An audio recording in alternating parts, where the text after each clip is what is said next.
निरंतर प्रयास का प्रभाव। उधमपुर गांव में एक राजू नाम का लड़का रहता था। राजू की वार्षिक परीक्षा निकट थी। वह उदास और हताश होकर दरवाजे की दहलीज पर बैठा था। उसके दिमाग में एक ही बात बार बार घूमे जा रही थी कि मैं परीक्षा में कैसे पास कर पाऊंगा, क्योंकि उसका मन पढ़ाई में नहीं लग रहा था। उसे यह भी चिंता हो रही थी कि अगर मैं परीक्षा में फेल हो गया तो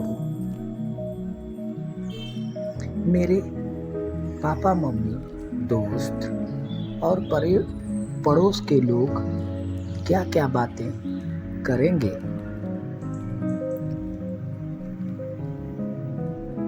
राजू की पढ़ाई अच्छी नहीं होने के कारण वह तिमाही और छमाही के परीक्षाओं में एक ही विषय में फेल हो चुका था। अब उसे लगने लगा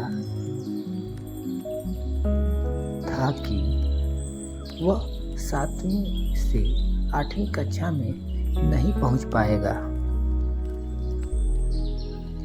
उसे ध्यान आया कि कल रात खाना खाते समय पापा ने कहा था, अगर तुम इस परीक्षा में पास नहीं हुए तो तुम्हारा दोस्तों के साथ खेलना और घूमना फिरना बंद हो जाएगा। इसके अलावा पापा ने कहा था कि राजू, अगर तुम परीक्षा पास कर लोगे तो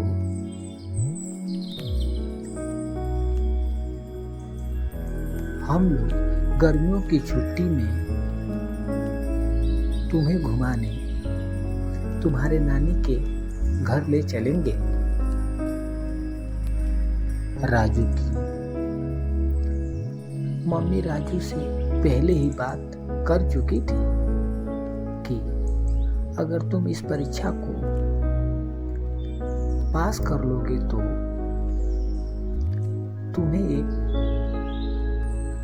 नई साइकिल दिलाएंगे।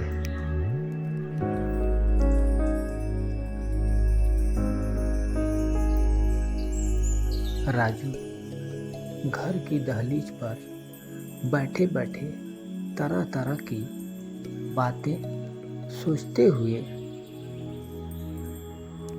सिर नीचे करके बैठा था। तभी उसे एक चींटी दिखाई दी, जो कि मरे हुए झींगुर को खींचते हुए दरवाजे की दहलीज पर चढ़ने का बार बार प्रयास कर रही थी।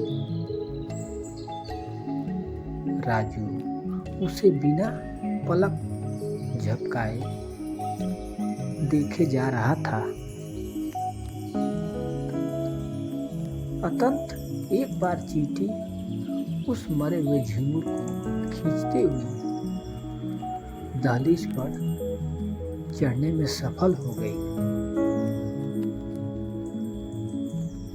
चींटी की मेहनत और लगन से मिली सफलता को देख राजू का आत्मविश्वास जगा। उसने सोचा, जब चींटी बार बार गिरकर दहलीज पर चढ़ सकती है, तो मैं निरंतर प्रयास से परीक्षा क्यों नहीं पास कर सकता। वह तुरंत उठा और जाकर अपने कमरे में पढ़ाई करना शुरू कर दिया। इस तरह से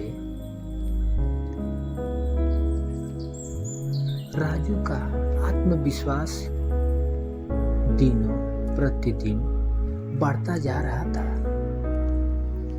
उसे चींटी की मेहनत और लगन हमेशा पढ़ाई के लिए प्रेरित करती जा रही थी, जिसके कारण उसका मन अब पढ़ाई में भी अधिक लगने लगा।